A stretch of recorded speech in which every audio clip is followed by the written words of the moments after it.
Este sábado me dirijo a ustedes para informarles sobre la evolución de la pandemia del coronavirus, lo que estamos haciendo, cuál es la situación actual. Estamos en un momento crítico por el número de contagios, sobre todo en el Valle de México.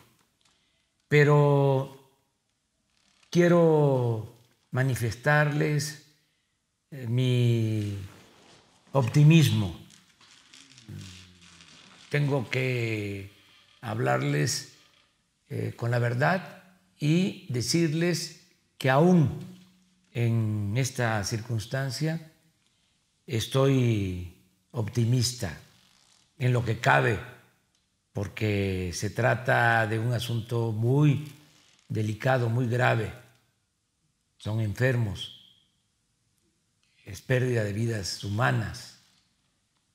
Enviamos permanentemente nuestro pésame a familiares de los que han perdido la vida, nuestro abrazo afectuoso, solidario a los enfermos y deseándoles que se recuperen pronto. Bueno, tenemos que decir que en medio de lo adverso, de lo difícil que es enfrentar esta pandemia, de esta terrible enfermedad, se ha estado actuando bien. Ha sido muy eficaz el tratamiento que se le ha dado a esta pandemia.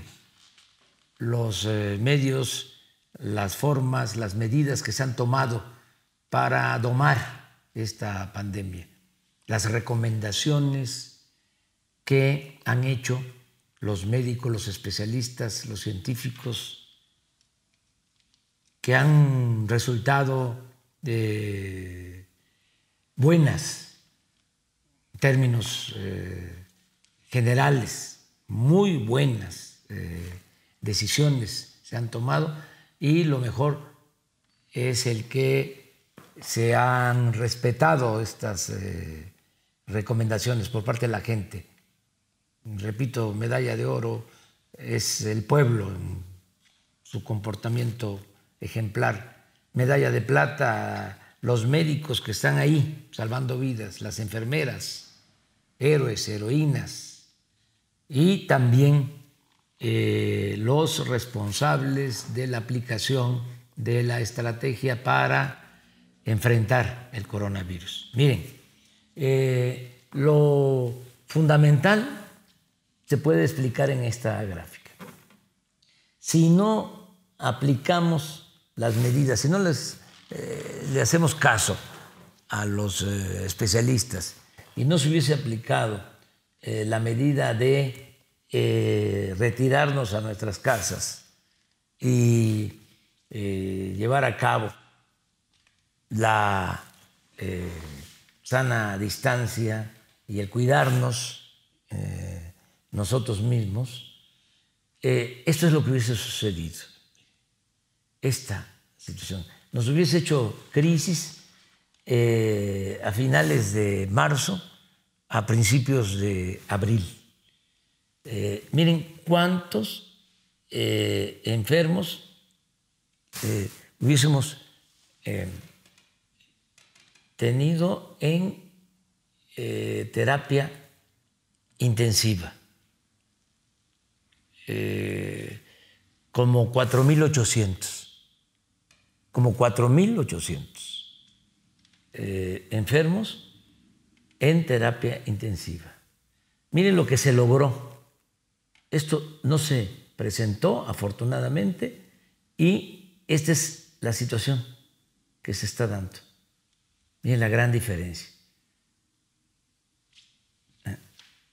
Cómo sí funcionó el aplanar la curva. con las medidas preventivas. Pero veamos esto. Cuando hubiese estado así, aquí en lo más alto, la pandemia, nosotros no hubiésemos tenido el número de camas suficientes, porque teníamos 3.552 camas con médicos en enero. Entonces, como se iban a necesitar 4.800, íbamos a tener problemas para atender a enfermos graves. ¿Qué hemos venido haciendo? Se aplana la curva, nos da tiempo y ahora contamos solo sector público con 8.607 camas. 8.607. Desde luego, tenemos la posibilidad de atender a todos los enfermos. Este es de ayer, el dato de las 12 de la noche. Tenemos una ocupación en terapia intensiva del 39% de las camas. Es decir, tenemos ocupadas 3.417 en el país y tenemos disponibles 5.298 en toda la República, en donde tenemos ahora más casos, donde está la pandemia en lo más alto de Baja California, tenemos solo 57% de ocupación. En el caso de la Ciudad de México, por aquí, mire, 56% de ocupación en terapia intensiva. Es decir, tenemos 43% de disponibilidad de camas en la Ciudad de México. Tlaxcala, que tiene muy pocos casos, pero en total contamos con 65 camas para terapia intensiva. Tenemos una ocupación de 67%. Tenemos disponible 32%. A nivel nacional, ya lo expliqué, tenemos disponibilidad del 60% de las camas. Esto es muy importante. También se han venido cumpliendo las proyecciones que han hecho los técnicos, los médicos, los científicos y los matemáticos. Ahí vamos. Aquí estamos en lo más alto en el Valle de México, pero ya vamos a empezar a descender. Estos días son los más difíciles, los más dolorosos.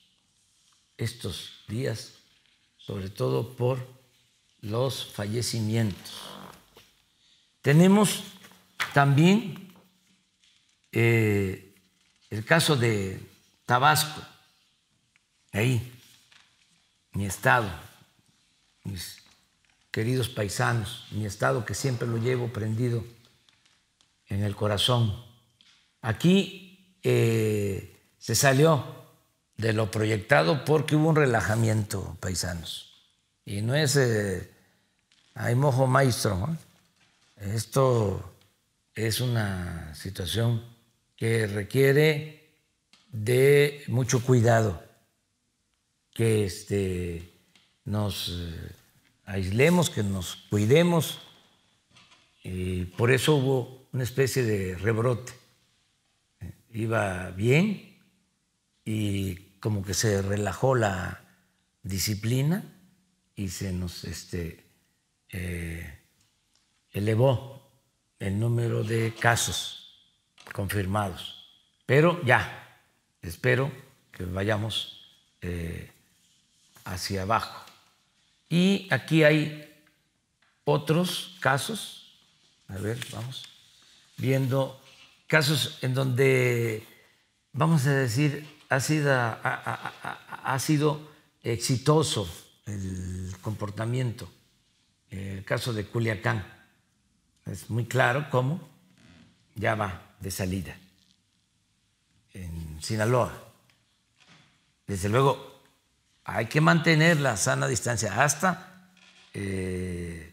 finales de este mes, sana distancia, y quedarnos en casa, no relajar la disciplina. Pero aquí se va bien. Estoy hablando de los lugares más críticos.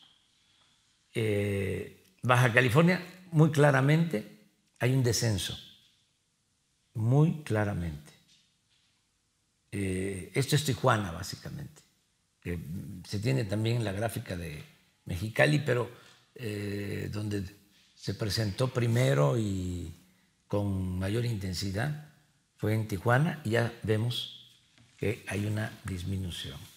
Y el otro caso también que me da muchísimo gusto es el de Cancún, en Quintana Roo, que ya también va hacia abajo.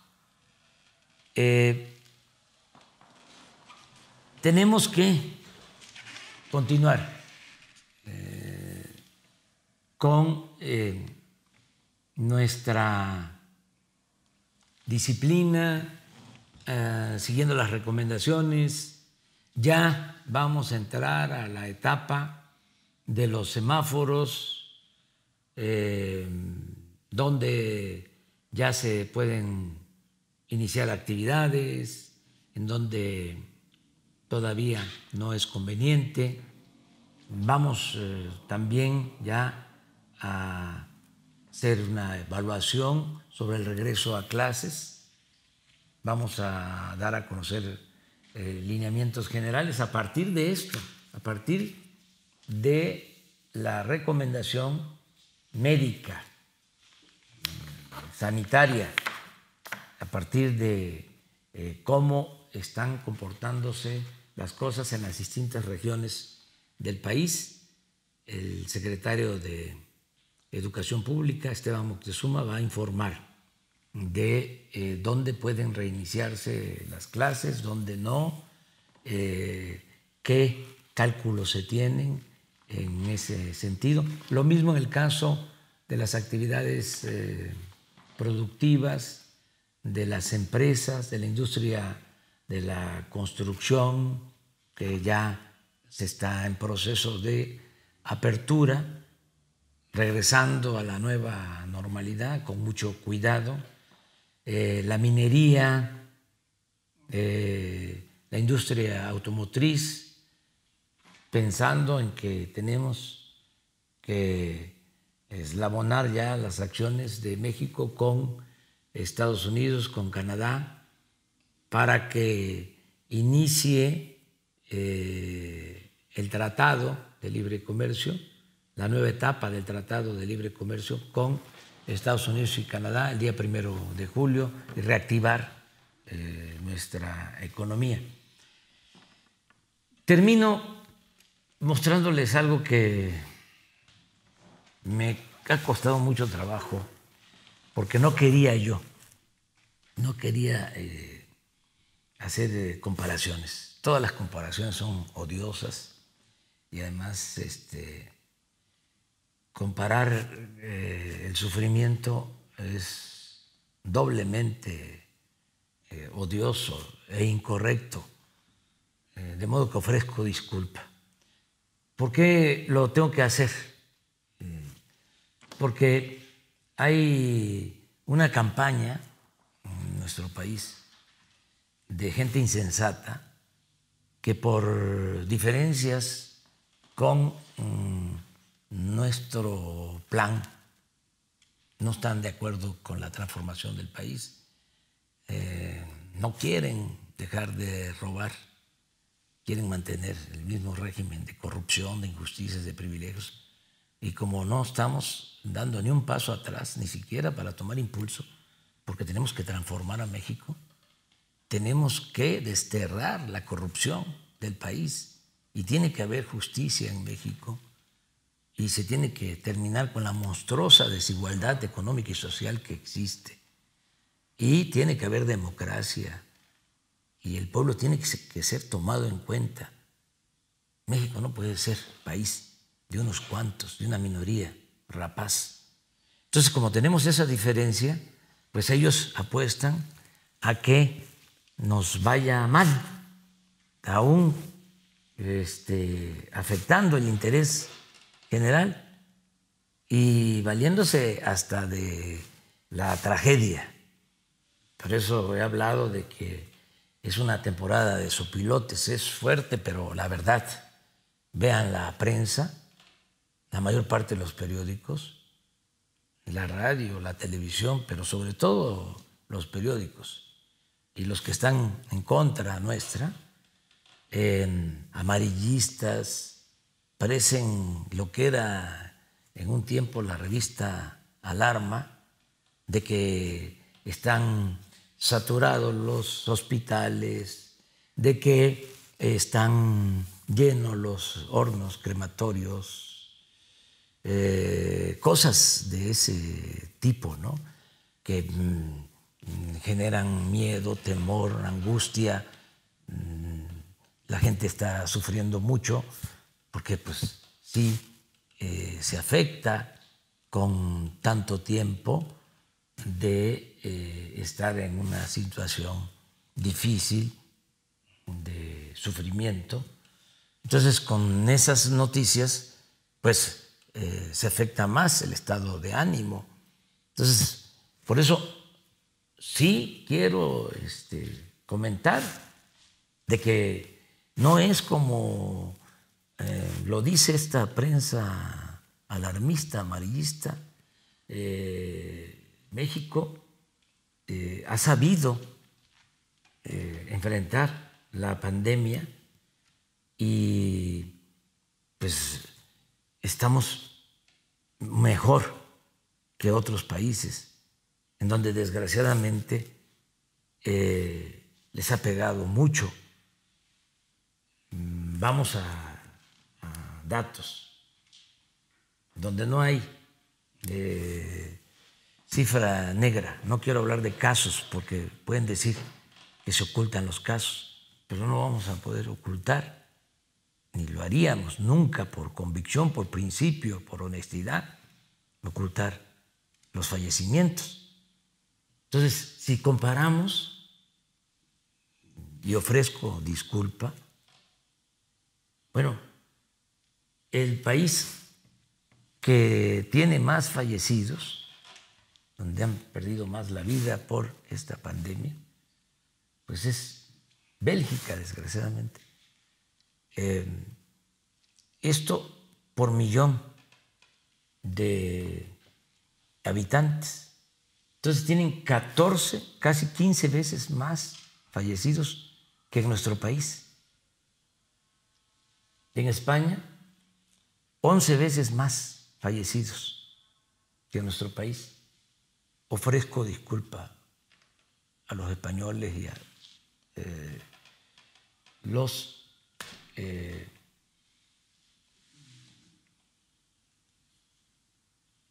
habitantes de estos países. Pero Inglaterra, 10 veces más. Francia, también 10 veces más, 9.7. De Estados Unidos, nuestros vecinos, 5 veces más fallecidos que en nuestro país.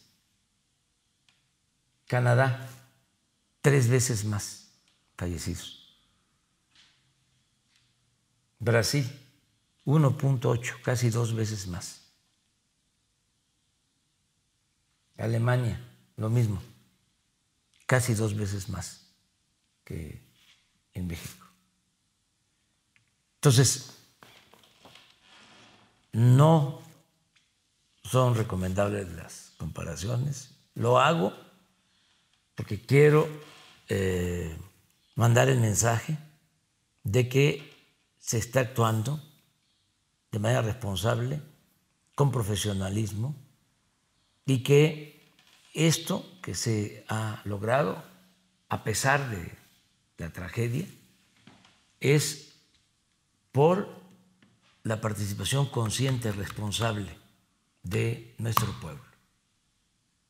No solo es por los médicos, por los hospitales, es fundamentalmente porque todos hemos actuado a la altura de las circunstancias, la mayoría de los mexicanos, sin el uso de la fuerza, sin medidas coercitivas, sin toque de queda. Por eso, mi reconocimiento al pueblo de México. Eso es lo que quería yo transmitirles, informarles.